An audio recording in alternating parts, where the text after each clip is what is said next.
Alright, welcome everyone. This is the third video in our series from chapter 16 here, talking about acids and bases. In this video, we're going to be talking about the concept of pH and the acidity of solutions. Okay, so what is pH? When I say pH, what does that mean, right? We've potentially seen, and heard the word pH before, in everyday life, right? And kind of where does this come from? Well, right. Often in solutions, we care about what is the concentration of H plus ions, okay?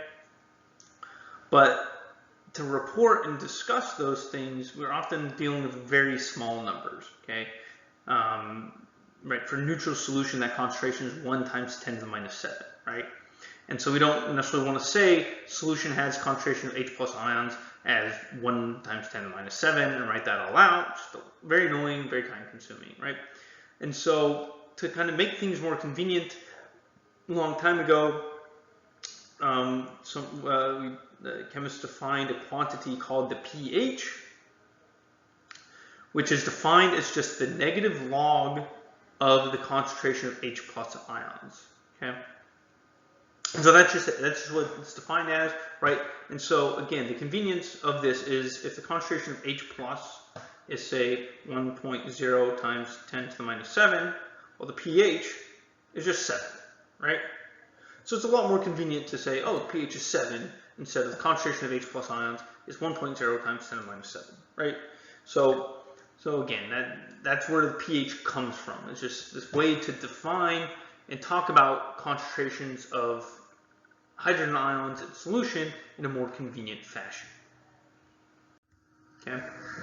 So if we kind of look at our pH scale when we talk about acidic versus basic solutions, so an acidic solution, as in the previous video we talked about, has very high concentrations, right, of H plus ions, okay? So high concentrations means like, 0.01 molar or something like that, right? It's not necessarily 20 molar or something, but still, we consider high concentrations of H plus ion, okay? And those high concentration of H plus ions means it has a very low pH, okay? So low pH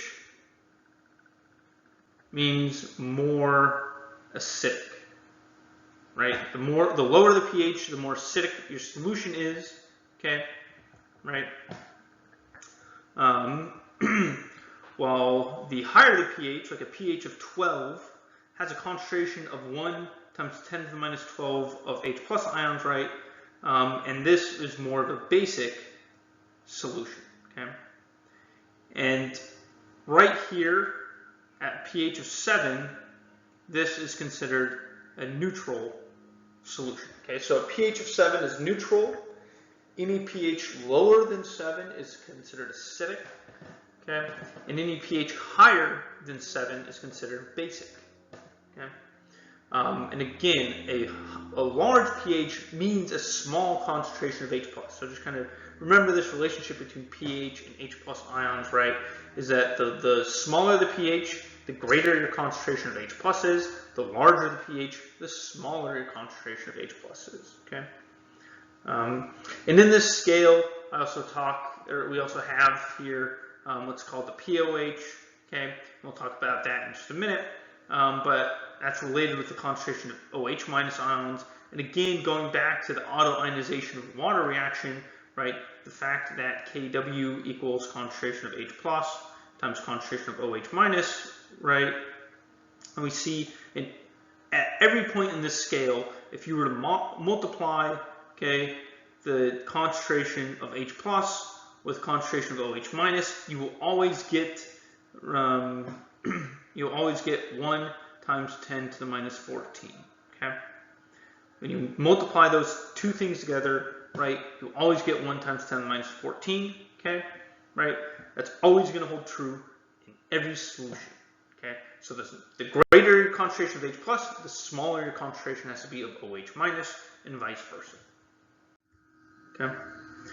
So just briefly talking about Sig Figs, again, in this class, I'm not going to be too mindful of these things, but you should be aware of it, especially potentially in lab. You might need to keep track of your Sig Figs, right? So how Sig Figs work with pH, okay, is the number of significant figures in your concentration of H plus. So in this case, I have 2 significant figures, right? In my concentration of H plus, gives me the number of decimal points in my pH. Okay. So it's not the number of significant figures in the pH, it's the number of numbers, right? Number of places past the decimal point we include, right? So if I have 3 sig figs, I would include 3 decimal points in my pH. Okay. All right. Right. And so in that pH scale slide, right, I had in there this pOH. Okay. And basically, when we ever say the P of something, that means take the negative log of that thing, right? So pOH is the negative log of the concentration of OH minus, okay? pKw is just the negative log of Kw, okay? So P of, X equals the negative log of X, right? So this P symbol, if you will, right, is used to just represent, take the negative log of that thing, okay? And so when we talk about pOH, again, it's taking the negative log of OH minus concentration, okay? So, right, we have this relationship between H plus, OH minus, and Kw based off the autoionization equilibrium reaction of water, okay? If you kind of manipulate this, take the negative log of everything and such, rewrite things in terms of like pHs, pOHs, and such, what you will get is this final expression here, okay, is that the pH plus the pOH equals 14, okay? So I show all this kind of math here to just show where, how you can convert this equation here, I'll call this equation 1, into equation 2, okay? That equation 2 comes from equation 1, okay? But you don't need to worry about any of the stuff in between. You just need to keep in mind and remember equation 1 and equation 2 here, that the concentration of H plus times concentration of OH minus equals Kw, which is 1 times 10 to the minus 14, and the pH plus the pOH equals 14. Okay, and we use these things again to convert between stuff. Okay, so don't forget these equations, okay, of how I can get, convert between pH and pOH here, right? Here I have, right, pH is negative log H plus, right? If I want to get the H plus ion concentration, I take the minus pH, okay, 10 to the minus pH, right? So concentration of H plus is equal to 10 to the minus pH, okay? Similar, like the concentration of OH minus is 10 to the minus pOH, okay? Right?